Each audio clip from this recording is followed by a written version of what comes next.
നമസ്കാരം. IREDA ബന്ധപ്പെട്ടുള്ള പലരുടെയും സംശയമാണ്. ഇതിൻ്റെ ഷെയർ പ്രൈസസ് വളരെയധികം താഴോട്ട് പോയിക്കൊണ്ടിരിക്കുകയാണ്. ഇത് വിൽക്കണോ അതോ ബൈ ചെയ്യണോ അതോ ഹോൾഡ് ചെയ്യണോ എന്നുള്ള പല സംശയങ്ങളും എല്ലാവരുടെ അടുത്തു നിന്നുണ്ട്. ഇതിൽ ഇൻവെസ്റ്റ് ചെയ്തിരിക്കുന്ന എല്ലാവരുടെ അടുത്തും ഉള്ളൊരു സംശയമാണ്. അപ്പോൾ ഇതുമായി ബന്ധപ്പെട്ടുള്ള ഈ റിന്യൂവബിൾ എനർജി ഇതുമായി ബന്ധപ്പെട്ട് അല്ലെങ്കിൽ റിന്യൂവബിൾ എനർജി സ്വന്തമായി ബന്ധപ്പെട്ടുള്ള ചില റീസെൻ്റ് ആയിട്ടുള്ള ചില ഡെവലപ്മെൻറ്റുകളാണ് ഇന്നത്തെ വീഡിയോയിൽ ഇൻക്ലൂഡ് ചെയ്യുന്നത്. ഒരിക്കലും ഒരു റെക്കമെൻഡേഷൻ അല്ല ഈ വീഡിയോ, പക്ഷേ റീസെൻ്റ് ആയിട്ട് എന്തൊക്കെയാണ് ഇതിൻ്റെ ഡെവലപ്മെൻറ്റ് എന്നുള്ള കാര്യങ്ങൾ ആണ് ഈ വീഡിയോ. അത് കേട്ടതിന് ശേഷം ഒന്നുകിൽ നിങ്ങൾക്ക് സ്വന്തമായിട്ടോ അല്ലെങ്കിൽ നിങ്ങളുടെ ഫിനാൻഷ്യൽ എക്സ്പേർട്സുമായി ബന്ധപ്പെട്ട് ഇതിനൊരു തീരുമാനം നിങ്ങൾക്ക് കൈക്കൊള്ളാവുന്നതാണ്.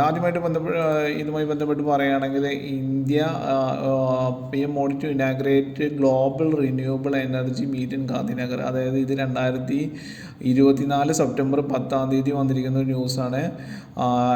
ഇത് പറയുന്നത് വെച്ചിട്ട് ഇന്ത്യ ഇതുപോലത്തെ ഒരു വലിയൊരു സമ്മിറ്റ് എനർജി സമ്മിറ്റ് എന്ന് പറയുന്നത്, അതായത് റിന്യൂവബിൾ എനർജി ഇൻവെസ്റ്റ്മെൻറ്റ് 2024 എന്നാണ് ഈ ഒരു പ്രോഗ്രാമിൻ്റെ പേര്. ഈ ഒരു പ്രോഗ്രാം മഹാത്മാനഗർ ഗുജറാത്തിലെ മഹാത്മാനഗർ ഗാന്ധിനഗറിൽ നടക്കുന്നൊരു സമ്മിറ്റാണ്. ഇതിൽ വേൾഡിൽ നിന്നുള്ള UK, USA അതുപോലെ UAE പോലുള്ള രാജ്യങ്ങളിൽ നിന്നെല്ലാം കൂടുതലുള്ള ഡെലിഗേറ്റ്സ് വരും. ഇതിന് വലിയൊരു സമ്മേളനം തന്നെ ഇത് നടത്തുന്നതാണ്. അപ്പോൾ ഇതുമായി ബന്ധപ്പെട്ട് ഇതൊരു പോസിറ്റീവ് ന്യൂസ് ആയിട്ടാണ് ഈ ഒരു ഫീൽഡിൽ കാണാവുന്നത്.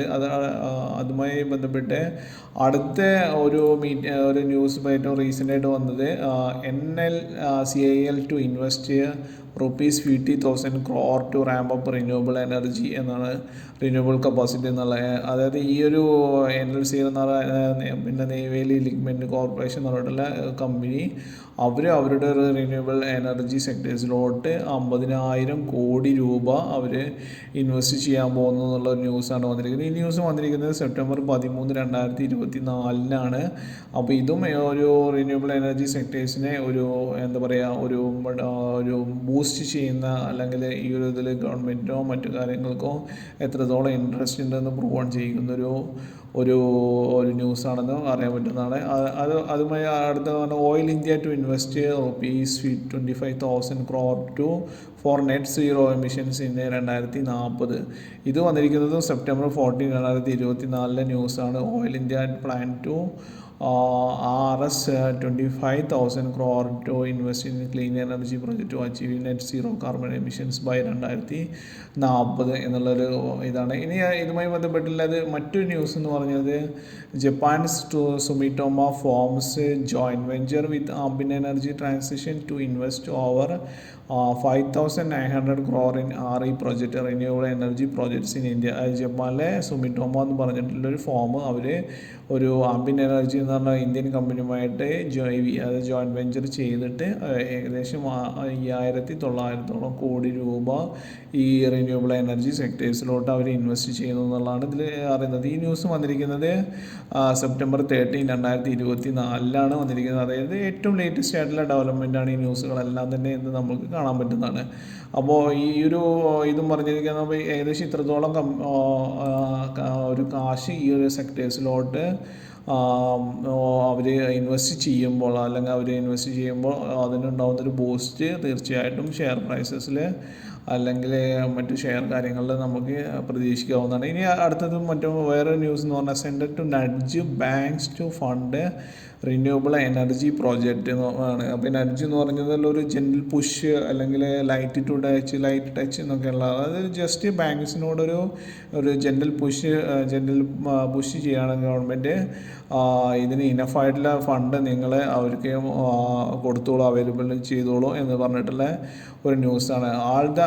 RE investment summit scheduled in Gandhinagar next week. All major banks and financial institutions will be giving promissory notes about their proposed loans or funding plans in the sector. അപ്പോൾ ഇത്തരം കാര്യങ്ങൾ വന്നിരിക്കുന്ന ന്യൂസും സെപ്റ്റംബർ 11, 2024 ആണ് എന്ന് വന്നിരിക്കുന്നത് കാണാൻ പറ്റുന്നതാണ്. അപ്പോൾ ഇതുമായി ബന്ധപ്പെട്ടുള്ള ഇവരും to help India's ₹30 trillion funding requirement for installing 500 GW non fossil fuel capacity by 2030.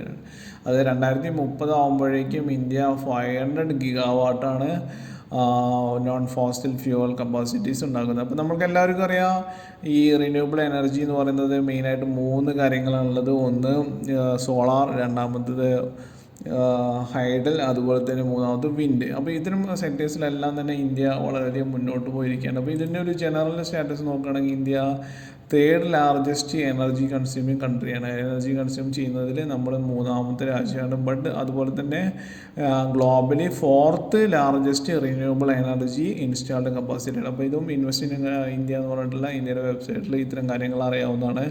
അതുപോലെ തന്നെ 5th in solar power capacity ഇന്ത്യയാണെന്നുള്ളതും.